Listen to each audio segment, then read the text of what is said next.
a nice bass. G'day, I'm Matt Fraser and welcome to Dam Hot.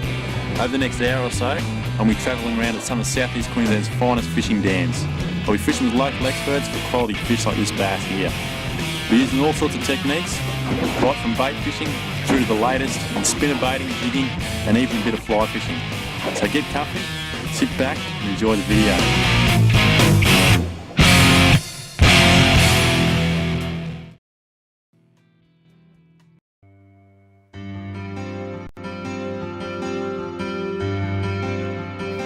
Somerset Dam was built across the Stanley River Gorge in the late 50s for water supply to the towns downstream. It is located just south of Kilcoy, about an hour and a half's drive northwest from Brisbane. In the early 80s, Somerset was one of the first dams in Queensland to be stocked with native fish. It quickly became a huge success, particularly for golden perch and Australian bass. Unfortunately, these fish won't breed in impoundments, but they will grow faster and at larger sizes than in their natural environment due to an abundance of food. Although it gets heavily fished, Somerset remains one of Queensland's leading impoundments. A man that's been involved with Somerset right from the start is Neil Schultz. Neil is an extremely talented and knowledgeable angler who is continually breaking new ground in fishing techniques. He goes about his fishing in a casual, laid-back manner, usually in his trusty Skinoe. I managed to organise a trip to Somerset with Neil and picked him up on the way. Recent fishing reports weren't good, but we were still pretty hopeful.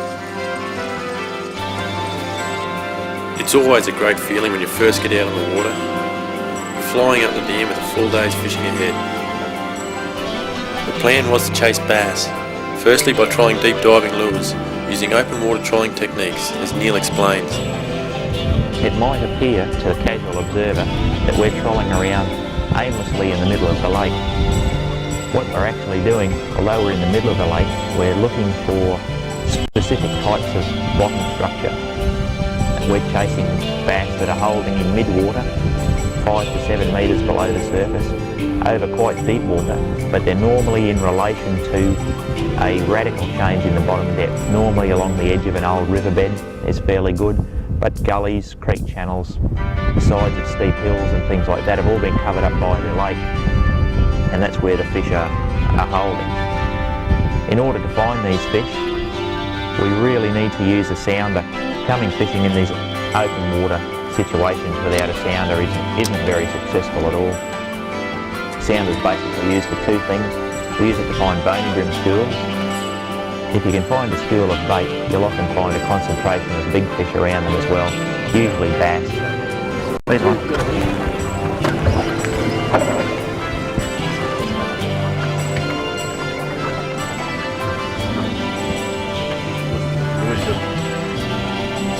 Oh, about a 40 centimetre bass by the looks. Not a bad little fish. It's no fluke that Neil catches a lot of fish. He spends a lot of time on the water and has an intimate knowledge of the fish he's targeting and their complete ecosystem. Sitting on the bottom, you usually call it a golden. This stuff here is just it's just your plankton. Plankton, bony brim. Depending on the time of year, you'll get great quantities of juvenile striped gudgeons and things like that in that layer as well. And they're just feeding on the plankton. Yeah. And that layer sits pretty much all the way around the lake, does it? Mainly more concentrated in the deeper water. So the main basin of the lake usually has better plankton concentrations than up in the back. The zooplankton organisms are light sensitive, and when the sun comes up, they go down in the water column to where the sunlight no longer penetrates, and that's why it's at a given depth right through the lake. Yeah. Because when you've got your lures running at that depth through that layer, that's where you want to have them running. That's right. At the depth where that layer is. Yep. Or just above it. Fish will come up to hit a lure fairly readily.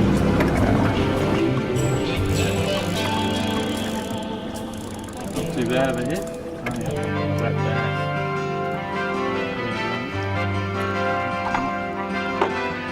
Just into the lip.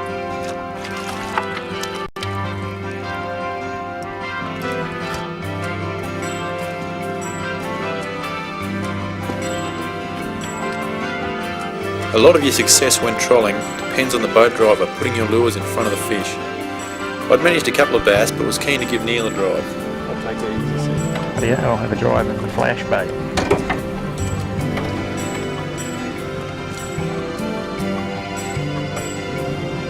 When you're open water trolling, it pays to optimise your chances by running several lures at a time, all with different colours, depths and actions to find what they like on the day.